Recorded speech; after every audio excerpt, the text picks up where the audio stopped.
Hello दोस्तों, स्वागत है आप सभी का हमारे YouTube channel bless of knowledge पर।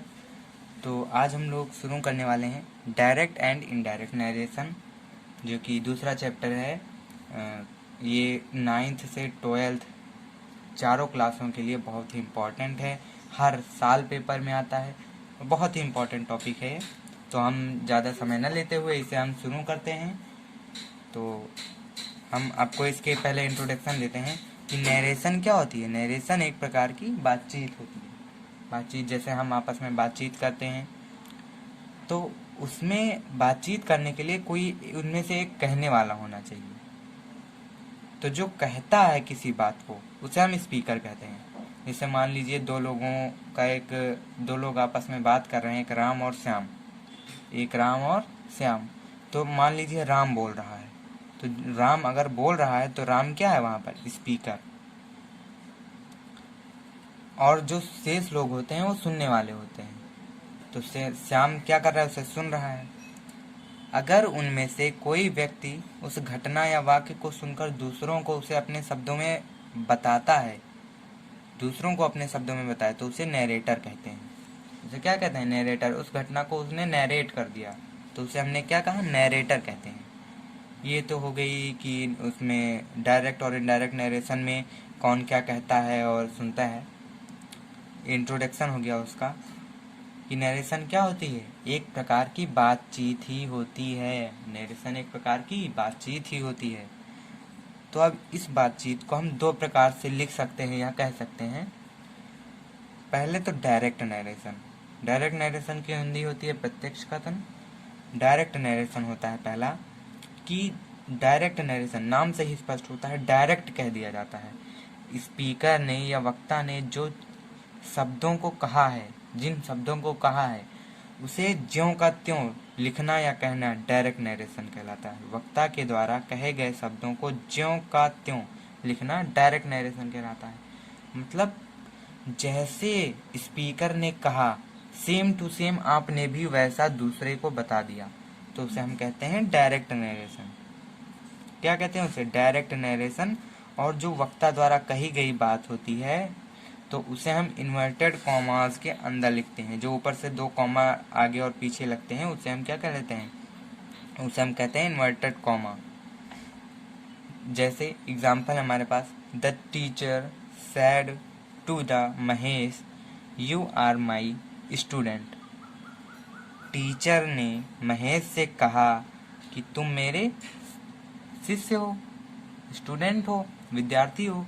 तो यहाँ पर जो इन्वर्टेड कॉमास के अंदर वाला पार्ट है, इसे हम कहते हैं रिपोर्टेड स्पीच। इसे हम क्या कहते हैं? रिपोर्टेड स्पीच है। ये एक डायरेक्ट नरेशन का सेंटेंस है। और जो इन्वर्टेड कॉमास के अंदर का पार्ट होता है, इसे हम कहते हैं रिपोर्टेड स्पीच।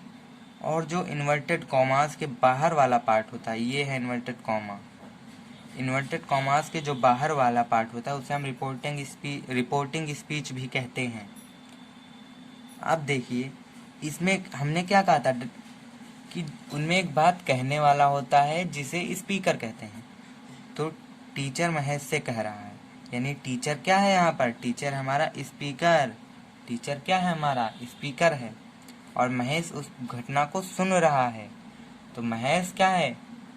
महेश क्या है वहाँ पर? महेश अगर आगे किसी से बात कहता है तो महेश क्या हो जाएगा? यहाँ पर नैरेटर हो जाएगा। इसके अलावा टीचर क्या है? टीचर इस रिपोर्टिंग स्पीच का सब्जेक्ट भी है, और महेश ऑब्जेक्ट है। और जो बीच में सैड टू है, इसे हम कहते हैं रिपोर्टिंग वर्ब। ये जो सैड टू लिखा है यहाँ पर, इसे हम कहते हैं रिपोर्टिंग वर्ब। तो कई कई जगहों पर क्या होता है, हम इस पूरे इसके लिए हम इसे रिपोर्टिंग स्पीच ना कहकर इसे हम रिपोर्टिंग वर्ब ही कह देते हैं, तो वो भी गलत नहीं है। तो यहाँ पर the teacher said to Mahesh, you are my student. Inverted commas के अंदर वाला पार्ट रिपोर्टेड स्पीच, और बाहर वाला पार्ट रिपोर्टिंग स्पीच। आगे हम देखते हैं, दूसरे प्रकार से हम लिख सकते हैं नरेशन को एक इनडायरेक्ट नरेशन के रूप में। इनडायरेक्ट नरेशन अप्रत्यक्ष कथन। वक्ता के द्वारा कहे गए शब्दों को अपने शब्दों में लिखना या अपनों शब्दों में दूसरों को बताना, उसे हम कहते हैं इनडायरेक्ट नरेशन, अप्रत्यक्ष कथन। इनडायरेक्ट रूप से बताते हैं, मतलब जैसा स्पीकर ने कहा है हम वैसा नहीं बताते हैं, अपने शब्दों में बताते हैं, तो वो क्या होता है, हमारा इनडायरेक्ट नरेशन होता है। जैसे हम ऊपर वाला एग्जाम्पल ही ले रहे हैं, the teacher said to Mahesh, you are my student. ये हमारा हो गया रिपोर्टेड स्पीच, ये हमारा हो गया रिपोर्टिंग स्पीच। अब इनडायरेक्ट इसका बनेगा, the teacher told Mahesh that he was his student. ये हो बनेगा इसका इनडायरेक्ट नरेशन, कि टीचर ने महेश से कहा कि वह उसका विद्यार्थी था, वह उसका विद्यार्थी था। तो यहाँ पर हमने डायरेक्ट से इनडायरेक्ट में कुछ परिवर्तन हुए हैं। जैसे सैड टू के स्थान पर हमने यहाँ पर टोल्ड लिखा है, सैड टू के स्थान पर हमने यहाँ पर क्या लिखा है, टोल्ड। एक परिवर्तन तो ये हो गया। दूसरा, कॉमा और इन्वर्टेड कॉमा हमें यहाँ पर नहीं दिख रहे हैं, यहाँ पर हमें कॉमा इन्वर्टेड कॉमा नहीं दिख रहे हैं, उसके जगह पर हमें क्या मिला है, कंजक्शन दैट। ये दूसरा परिवर्तन हो गया हमारा, ये हमारा क्या हो गया, दूसरा परिवर्तन। तीसरा परिवर्तन करते हैं हम पर्सनल प्रोनाउन में, जैसे यू के जगह पर हमें यहाँ क्या देखने को मिल रहा है, ही।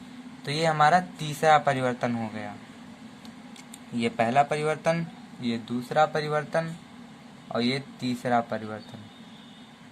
चौथा परिवर्तन हम करते हैं टेंस में। चौथा परिवर्तन हम किस में करते हैं, टेंस में। तो ये हो गया हमारा चौथा परिवर्तन। और इसमें एक और परिवर्तन होता है पांचवा, ये माई और हिज तो ये भी पर्सनल प्रोनाउन के अंतर्गत ही आ जाते हैं, लेकिन पांचवा परिवर्तन होता है हमारा समीपता सूचक शब्दों में। समीपता सूचक शब्दों में परिवर्तन होता है। जैसे अगर लिखा है कहीं कम, ये समीपता निकटता प्रकट कर रहा है, कम यानी आना, तो इसको हम चेंज कर देंगे गो में। तो आगे हम इसके बारे में डिटेल में बताएंगे। तो पांचवा परिवर्तन जो होता है वो समीपता सूचक शब्दों में होता है। फिर आगे हम आपको इसके बारे में डिटेल में बताएंगे कि डायरेक्ट से इनडायरेक्ट बनाते समय किन किन चीज़ों में परिवर्तन होता है, उनके बारे में हम देखेंगे।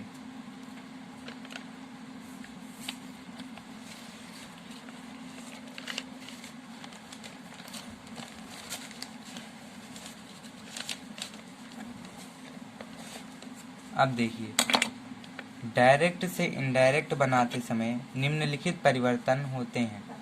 निम्नलिखित परिवर्तन होते हैं।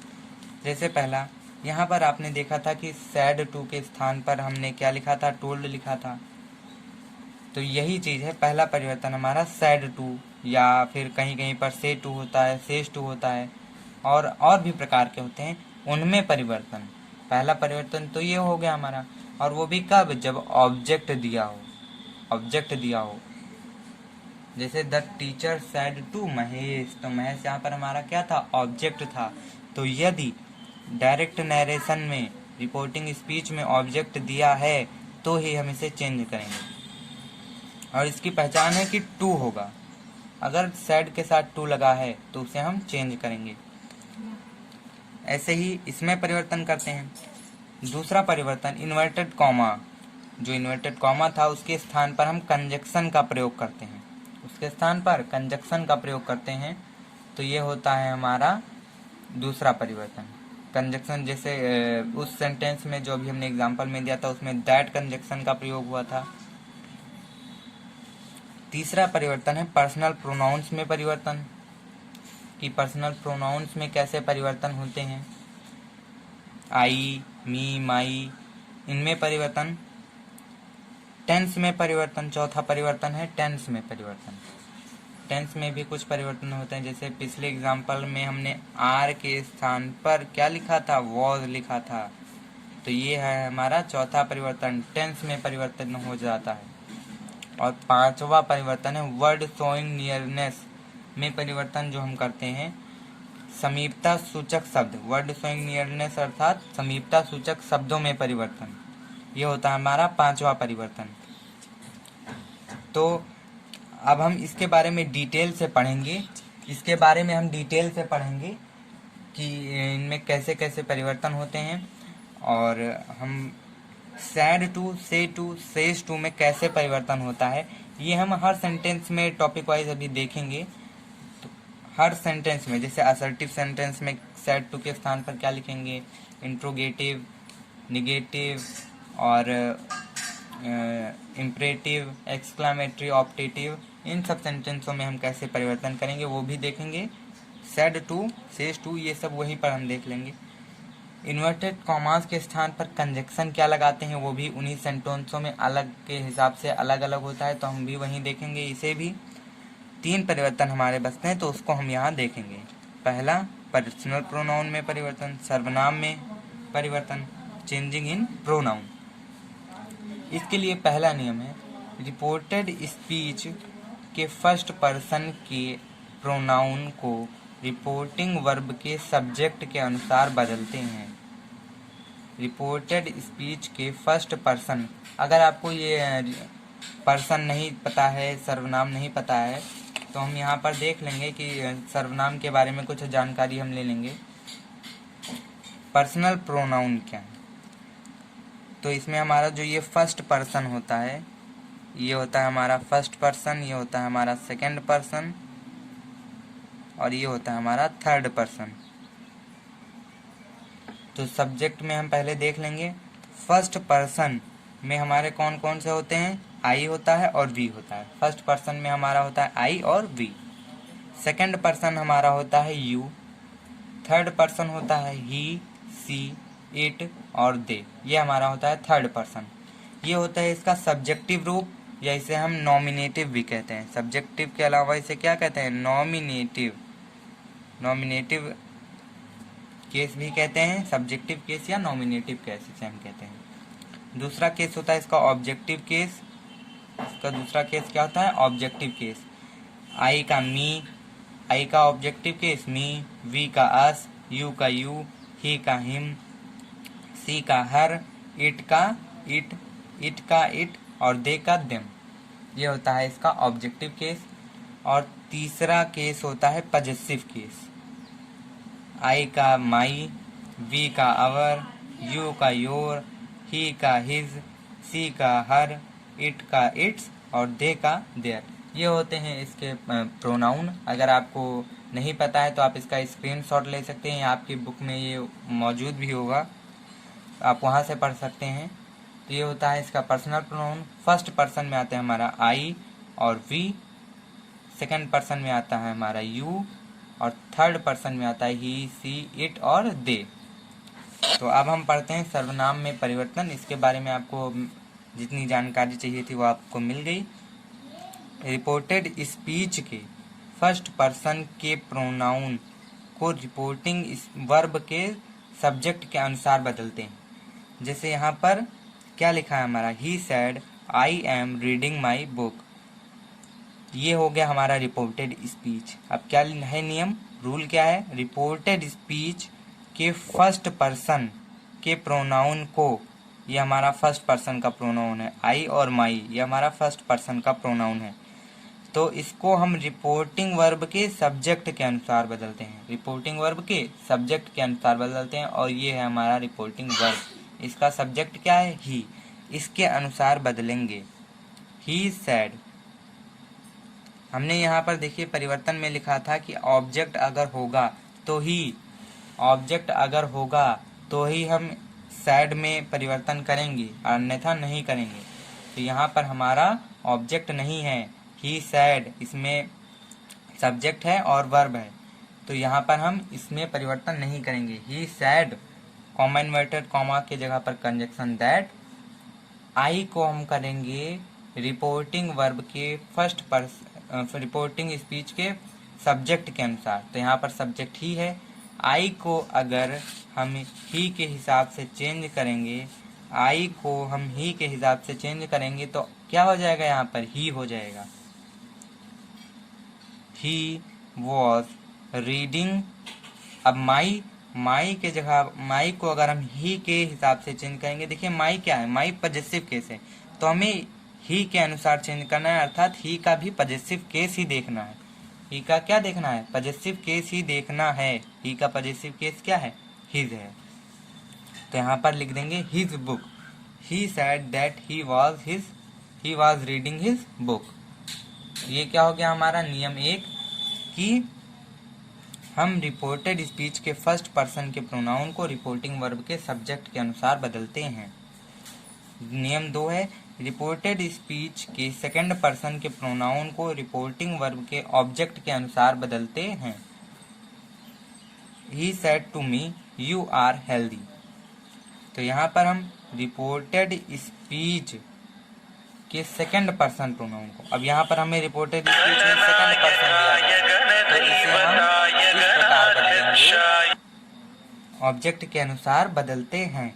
जैसे he said to me you are healthy, यहाँ पर हमें क्या सेकंड पर्सन प्रोनाउन दिया गया है। यू क्या है, आप यहाँ पर देख सकते हैं, यू हमारा सेकंड पर्सन का प्रोनाउन है। तो यू को हम रिपोर्टिंग वर्ब के ऑब्जेक्ट के अनुसार बदलेंगे। यहाँ पर रिपोर्टिंग वर्ब का ऑब्जेक्ट क्या है, मी है, और ऑब्जेक्ट भी दिया है, तो हम यू को मी के अकॉर्डिंग चेंज करेंगे, तो इसका इनडायरेक्ट हो जाएगा ही। अब सैड टू के जगह पर हम यहाँ पर टोल्ड लिखेंगे। ये आप ध्यान रखिए, सैड टू के स्थान पर हम टोल्ड नहीं लिखते हैं, सैड के साथ टू लगता है, इसलिए हम ऑब्जेक्ट होने पर टू लिखते हैं, लेकिन टोल्ड के साथ टू नहीं लगता है, टोल्ड के साथ टू नहीं लगता है, इसलिए हम इसके साथ टू नहीं लिखते हैं। हम सैड टू को टोल्ड में नहीं चेंज करते हैं। ये बहुत ज़रूरी बात है कि हम पूरे सैड टू के स्थान पर नहीं टोल्ड लिखते हैं, हम सैड के स्थान पर टोल्ड लिखते हैं, लेकिन टोल्ड के साथ टू नहीं लगता है, इसलिए हम इसे नहीं लिखते हैं टू को। ही टोल्ड मी, अब कॉमा इन्वर्टेड कॉमा की जगह पर कंजक्शन दैट। अब यू को अगर हम मी के हिसाब से चेंज करें, यू कहाँ है, यू ये है, यू क्या है, सब्जेक्ट है, तो हम सब्जेक्टिव केस में देखेंगे। और मी के अगर देखेंगे हम मी के अकॉर्डिंग, तो यू क्या है, सब्जेक्टिव केस, तो हम मी का भी सब्जेक्टिव केस ही देखेंगे, आई। तो मी का सब्जेक्टिव केस क्या, आई। तो हम यू को अगर हम मी के अकॉर्डिंग चेंज करेंगे तो हमें क्या मिलेगा, आई मिलेगा। तो यहाँ पर हमें मिला आई। अब टेंस हमने चेंज किया, आर के जगह पर वाज, आर के स्थान पर वाज हेल्दी, हेल्दी है। आगे हम देखते हैं तीसरा रूल कि रिपोर्टेड स्पीच में दिए हुए थर्ड पर्सन के प्रोनाउन को नहीं बदलते हैं। अगर रिपोर्टेड स्पीच में कोई थर्ड पर्सन का प्रोनाउन दिया गया है तो हम उसे नहीं बदलेंगे। जैसे the father said he is a good boy, comma inverted comma भी लगाया, the father said comma inverted comma he is a good boy. तो इसे हम इनडायरेक्ट में ऐसे चेंज करेंगे कि the father said that, object नहीं दिया इसलिए हम यहाँ पर सैड ही रहने देंगे, दैट। अब यहाँ पर थर्ड पर्सन का प्रोनाउन है तो हमें इसे चेंज करने की ज़रूरत नहीं है, तो ये को हम नहीं चेंज करेंगे। वाज अ गुड बॉय, इसके स्थान पर वाज टेंस में चेंजिंग हुई। तो ये थे हमारे सर्वनाम में परिवर्तन के कुछ नियम, 3 नियम थे। पहला नियम क्या था कि अगर रिपोर्टेड स्पीच में फर्स्ट पर्सन का प्रोनाउन दिया गया है तो हम उसे रिपोर्टिंग वर्ब के सब्जेक्ट के अनुसार चेंज करेंगे। ये रिपोर्टेड स्पीच में हमें फर्स्ट पर्सन का प्रोनाउन दिया गया है और रिपोर्टिंग वर्ब में के सब्जेक्ट के अकॉर्डिंग हमने इसे चेंज भी कर दिया है। दूसरा नियम था हमारे पास कि सेकंड पर्सन के प्रोनाउन को हम रिपोर्टिंग वर्ब के ऑब्जेक्ट के अनुसार चेंज करेंगे। तो हमने यू को मी के अकॉर्डिंग चेंज किया तो हमें क्या मिला, आई, हमने इसे भी चेंज किया। तीसरा नियम क्या था हमारे पास, रिपोर्टेड स्पीच में दिए हुए थर्ड पर्सन के प्रोनाउन को नहीं बदलते हैं। तो यहाँ पर हमें थर्ड पर्सन प्रोनाउन दिया होता है इसलिए हमने इसे चेंज नहीं किया। अगर आपको ये ऐसा नहीं याद होता है तो इसे याद करने की एक ट्रिक भी है, 123/सन, ये इसकी ट्रिक है। क्या है, 123/सन, मतलब अगर रिपोर्टेड स्पीच में अगर कोई फर्स्ट पर्सन का प्रोनाउन दिया गया है तो उसे हम रिपोर्टिंग वर्ब के सब्जेक्ट के अनुसार चेंज करेंगे। उसे हम कैसे चेंज करेंगे, सब्जेक्ट के अनुसार रिपोर्टिंग वर्ब के।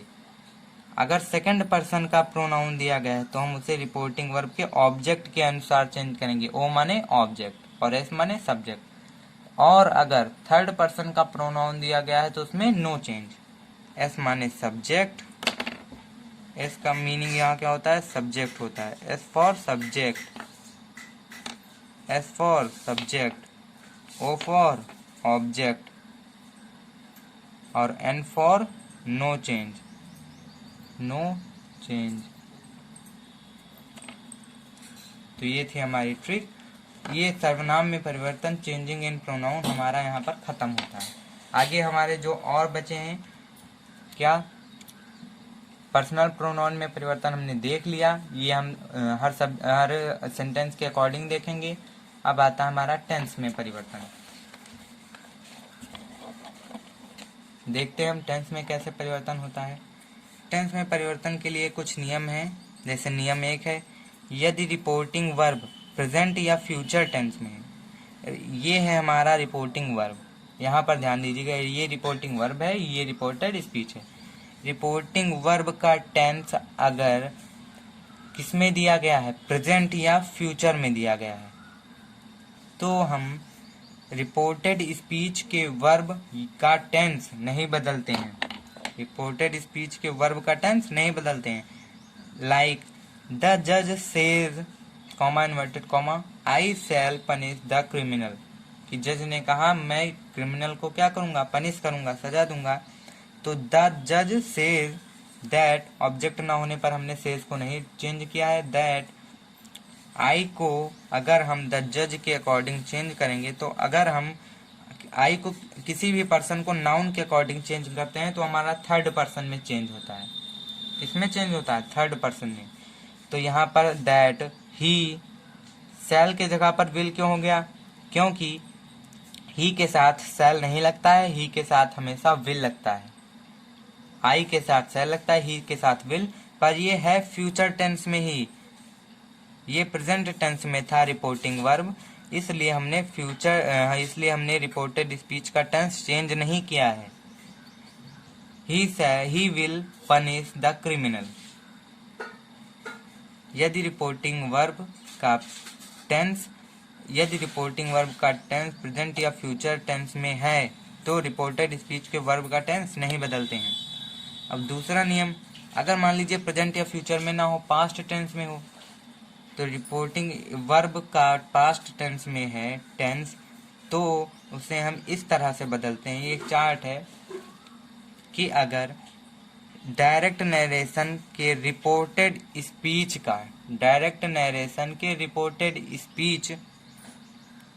ये है हमारा रिपोर्टेड स्पीच, ये हमारा क्या, रिपोर्टेड स्पीच को हम जैसे चेंज करते हैं।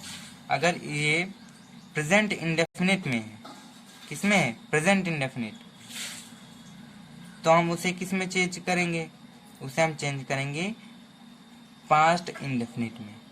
उसे हम किस में चेंज करेंगे, पास्ट इंडेफिनिट में। अगर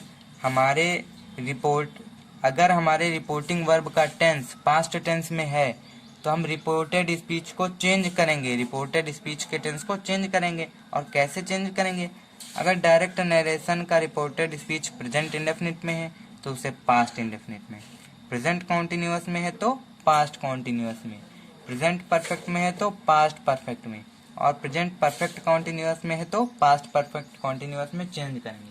मतलब प्रेजेंट के जिस टेंस में है, पास्ट के उसी टेंस में हम उसे चेंज कर देंगे। जैसे इंडेफिनिट में था प्रेजेंट के, तो हमने पास्ट के इंडेफिनिट में चेंज किया, ऐसे ही हम उसे चेंज कर देंगे। अब मान लीजिए डायरेक्ट नरेशन का रिपोर्टेड स्पीच का टेंस पास्ट इंडेफिनिट में हो, तब हम उसे कैसे चेंज करेंगे, उसे हम चेंज करेंगे 2 टेंस आगे। जैसे पास्ट इंडेफिनिट है तो पास्ट इंडेफिनिट के बाद पास्ट कॉन्टिन्यूअस और पास्ट परफेक्ट, तो हम उसे पास्ट परफेक्ट में चेंज करेंगे। पास्ट इंडेफिनिट है तो उसे पास्ट परफेक्ट में चेंज करेंगे। और अगर रिपोर्टेड स्पीच किस में है, पास्ट कॉन्टिन्यूअस में है, तो उसे हम कॉन्टिन्यूअस परफेक्ट और उसके बाद पास्ट परफेक्ट कॉन्टिन्यूअस में चेंज करेंगे। अब अगर मान लीजिए पास्ट परफेक्ट है तो हम उसमें कोई चेंज नहीं करेंगे, नो चेंज, उसमें हम कोई चेंज नहीं करेंगे। अगर पास्ट परफेक्ट में है वो टेंस तो। अगर पास्ट परफेक्ट कॉन्टिन्यूअस में है रिपोर्टेड स्पीच तो हम उसमें भी कोई चेंज नहीं करेंगे। अब मान लीजिए future indefinite, future continuous, future perfect और फ्यूचर परफेक्ट कॉन्टिन्यूअस, इन चारों टेंसों में शैल और विल का यूज होता है। शैल और विल का यूज होता है तो फ्यूचर टेंस के चारों रूपों में हम विल को वुड में तथा शैल को शुड में चेंज कर दें तो हमारा समझ लीजिए फ्यूचर टेंस चेंज हो जाता है। हमें इसमें अगर मान लीजिए दिया है विल हैव, शैल हैव, तो उसमें हमें केवल विल और शैल को ही चेंज करने की जरूरत है, हैव को हैड में चेंज करने की जरूरत नहीं है। ठीक है, तो यहाँ पर हम विल को वुड में और शैल को शुड में बदलते हैं और शेष जो रहता है वो वैसा का वैसा ही रहता है, शेष हम वैसे ही लिख देते हैं। ये हम केवल टेंस की बात कर रहे हैं। अगर यहाँ पर मान लीजिए कैन दिया है तो और मे दिया है तो कैन को हम कुड में और मे को हम माइट में चेंज कर देंगे। कैन को कुड और मे को माइट में हम चेंज कर देंगे। अगर मान लीजिए सिंपल टेंस में दिया, सिंपल सेंटेंस में दिया है इज, एम, आर, तो उसे हम वाज या वर में चेंज कर देंगे। और अगर मान लीजिए कोई मॉडल ऑक्सिलरीज दी हैं, मॉडल ऑक्सिलरीज माइट हो गया, शुड हो गया, तो उसमें भी हम कोई चेंज नहीं करेंगे, उसमें भी हम कोई चेंज नहीं करेंगे। मॉडल ऑक्सिलरीज अगर हमें दी है रिपोर्टेड स्पीच में तो उसमें भी हम कोई चेंज नहीं करेंगे। तो इसके बारे में भी आपने सीखा कि टेंस में परिवर्तन हम कैसे करते हैं। अगर आप स्क्रीनशॉट लेना चाहते हैं तो इसका स्क्रीनशॉट भी ले सकते हैं और इसको ये आपको आपके बुक में भी मिल जाएगा।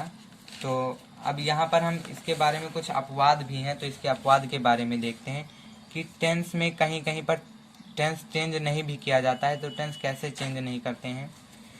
यदि रिपोर्टेड स्पीच में कोई यूनिवर्सल ट्रुथ दी हो, ये रिपोर्टेड स्पीच है हमारा, ये हमारा रिपोर्टेड स्पीच है, इसमें अगर कोई यूनिवर्सल ट्रुथ दी हो या हैबिट प्रकट कर रहा हो या कोई प्रोवर्ब दी गई हो तो उसे हम नहीं बदलते हैं। जैसे the teacher sad sunrises in the east, ये एक यूनिवर्सल ट्रूथ है। सनराइजेज इन द ईस्ट मतलब सूर्य पूरब में निकलता है और सूर्य हमेशा पूरब में ही निकलता है। तो ये क्या है, ये हमारा एक यूनिवर्सल ट्रूथ है, तो इसे हम नहीं चेंज करेंगे। तो ये हो जाएगा द टीचर। अब सैड के बाद ऑब्जेक्ट नहीं दिया है तो हम सैड को सैड ही रहने देंगे। Sun rises in the teacher said that, यहाँ पर हमें कंजक्शन का भी प्रयोग करना है क्योंकि हम ये क्या बना रहे हैं, indirect narration.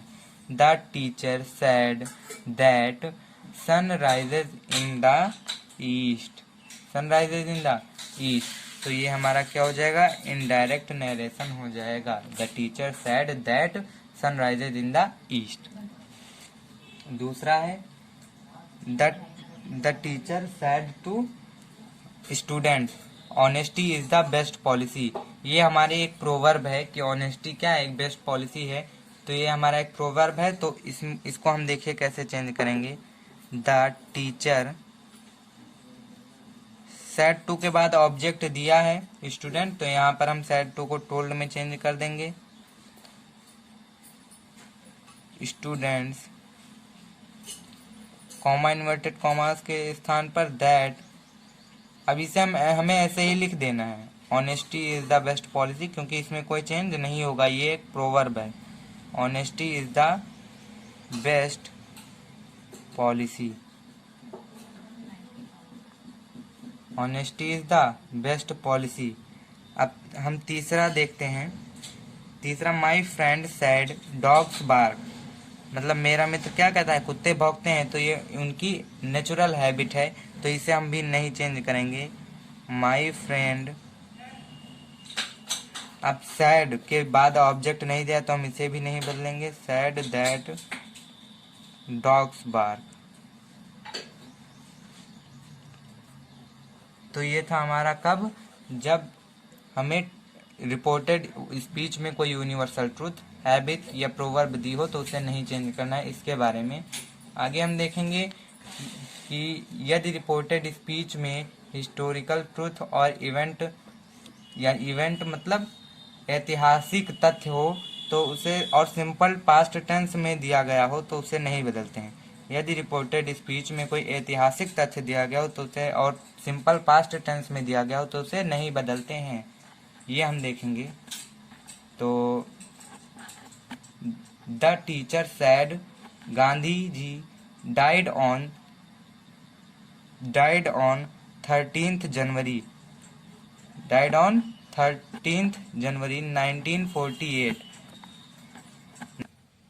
The teacher said, inverted comma, Gandhi ji died on 13th January 1948। इसे हम कैसे चेंज करेंगे? इसे इसका टेंस भी हमें नहीं बदलना है क्योंकि ये क्या है, एक हिस्टोरिकल इवेंट है। गांधी जी की जब मृत्यु हुई थी तो the teacher said that Gandhi ji died on 13th January 1948। इसे भी हमें नहीं चेंज करना है। और तीसरा है, यदि एक ही समय पर पास्ट टेंस में दो कार्य हो रहे हों तथा टाइम क्लॉज का भी प्रयोग हो तो इनडायरेक्ट बनाते समय उसे नहीं बदलते हैं। और ये कब? जब इनकम्प्लीट एक्शन हो रहा हो। जैसे he said when the game began it started raining. यहाँ पर एक ही समय पर दो काम हो रहे हैं। जैसे ही खेल शुरू हुआ तैसे बारिश होने लगी, मतलब ये खेल शुरू हुआ भी और बारिश भी दोनों एक साथ हुए। दोनों कार्य पास्ट टेंस में हैं और टाइम क्लॉज मतलब व्हेन का भी प्रयोग हुआ है। तो इनडायरेक्ट बनाते समय इसको हम रिपोर्टेड स्पीच को नहीं चेंज करेंगे। और ये इनकम्प्लीट एक्शन को बता रहा है कि बारिश होने के बाद बच्चे क्या किए, इसके बारे में कोई जानकारी नहीं दे रहा है, तो इनकम्प्लीट एक्शन है। इसे हम इस तरह चेंज करेंगे, ही सेड दैट। बाकी ये पूरा हम ऐसे ही उतार लेंगे। When the game began it started raining. तो हमने टेंस ना चेंज करने के लिए कितने कंडीशन देखे? 3। पहला, यदि रिपोर्टेड स्पीच में कोई यूनिवर्सल ट्रूथ, हैबिट या प्रोवर्ब दी हो तब हम नहीं चेंज करेंगे टेंस। यदि रिपोर्टेड स्पीच में कोई हिस्टोरिकल ट्रूथ या इवेंट दिया हो, मतलब कोई ऐतिहासिक तथ्य, ऐतिहासिक घटना दी हो, Gandhi ji died on 13th January 1948 और इंडिया गॉट फ्रीडम इन 1947, तो हम उसे नहीं चेंज करेंगे। और तीसरा हमने देखा, यदि एक ही समय पर पास्ट टेंस में दो कार्य हो रहे हों तथा टाइम क्लॉज का प्रयोग हो तो इनडायरेक्ट बनाते समय हम उसे भी नहीं बदलते हैं। और ये कब? इनकम्प्लीट एक्शन होने पर। अब हम इसका आखिरी पॉइंट देखेंगे कि समीपता सूचक शब्दों में परिवर्तन कैसे करते हैं। तो समीपता सूचक शब्दों में इस तरह हम परिवर्तन करते हैं, यदि समीपता सूचक शब्द में दिस दिया गया है या दीज दिया गया है तो हम उसे दूरी प्रकट करने वाले शब्दों में परिवर्तित करते हैं। यदि दिस दिया गया है तो उसे हम दैट में चेंज करते हैं। यदि दिस दिया गया है तो दोज में चेंज करते हैं। हियर दिया गया है तो उसे देयर में चेंज करते हैं। यदि हीदर दिया गया है तो उसे दीदर में चेंज करते हैं। हैंस दिया गया है तो देंस में, नाउ को देन में और जस्ट को भी देन में चेंज करते हैं। एगो को बिफोर में, टुडे को दैट डे, टू नाइट को दैट नाइट में चेंज करते हैं। टुमारो को द नेक्स्ट डे, यस्टरडे को the previous day, last night को the previous night, next day को द फॉलोइंग डे। कम को गो में, 10 को सो या इन द वे में। 10 को हम दो चीजों में चेंज कर सकते हैं, सो में या इन द वे में। The day before yesterday, the day before yesterday को हम चेंज करते हैं 2 days बिफोर में। और द डे आफ्टर टुमारो को in the tomorrow in 2 days time में। द डे आफ्टर टुमारो को इन 2 days टाइम में चेंज करते। तो इस तरह हम इसे चेंज करते हैं। आप चाहें तो इसका स्क्रीनशॉट भी ले सकते हैं। समीपता सूचक शब्दों को हम दूरी प्रकट करने वाले शब्दों में बदलते हैं और इसी प्रकार बदलते हैं जैसा कि यहाँ पर दिया गया है। ये भी आपके बुक में मिल जाएगा, आप वहाँ से भी देख सकते हैं। और कुछ इम्पोर्टेंट भी है इसमें कि कम को गो में तभी बदलें जब अर्थ में परिवर्तन ना हो। जब अर्थ में परिवर्तन ना हो तभी हमें कम को गो में बदलना है। दूसरा, दिस हियर नाउ, ये 3 शब्द है। दिस हियर नाउ शब्द जब किसी वस्तु या स्थान या समय को बताएं जो स्पीकर के सामने ही हो, सम्मुख हो, तो उसे नहीं बदलते हैं। यदि दिस हियर नाउ ये शब्द किसी ऐसे वस्तु, स्थान या समय को बताएं जो वक्ता के सम्मुख हो, तो उसे नहीं बदलते हैं। और इट को दैट में भी नहीं बदलते हैं। कब? जब ये क्या हो, वक्ता के सम्मुख हो, ऐसी चीजें प्रकट कर रही हो। दिस हियर नाउ, इट और दैट को तब हम नहीं बदलते हैं जब ये शब्द किसी वस्तु, स्थान या समय को बताएं जब जो क्या हो, वक्ता के सम्मुख हो, तो उसे नहीं बदलते हैं। जैसे he said this is my pen, he said this is my pen, तो इसे हम क्यों चेंज करेंगे? क्योंकि नहीं चेंज करेंगे इसमें। क्यों? क्योंकि दिस पेन, इस पेन के बारे में बात कर रहे हैं जो स्पीकर यानी मेरे सम्मुख उपस्थित है, तो हम इसमें चेंज नहीं करेंगे। तो इसे क्या करेंगे हम? ही सैड, केवल यहाँ पर समीपता सूचक शब्दों को नहीं बदलना है, शेष परिवर्तन होगा। ही सैड दैट, अब दिस को हम नहीं बदलेंगे क्योंकि ये पेन क्या है, मेरे सम्मुख है। दैट दिस, लेकिन टेंस में जरूर परिवर्तन होगा। दिस वाज माई को अगर हम ही के अकॉर्डिंग बदलेंगे तो क्या हो जाएगा? ही नहीं, हिज हो जाएगा, क्योंकि माई क्या है यहाँ पर? माई है हमारा possessive pronoun, possessive case. He, this was his pen, ये हो गया हमारा indirect narration. He said that this was his pen, ये हो गया। कम को गो में तभी बदलें जब अर्थ में परिवर्तन ना हो।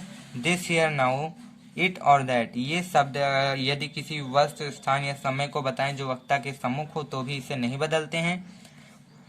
तो ये थी हमारी आज की वीडियो। इस वीडियो में इतना ही।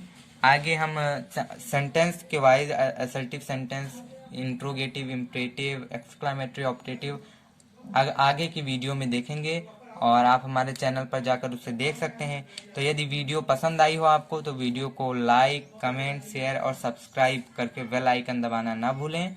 Thank you.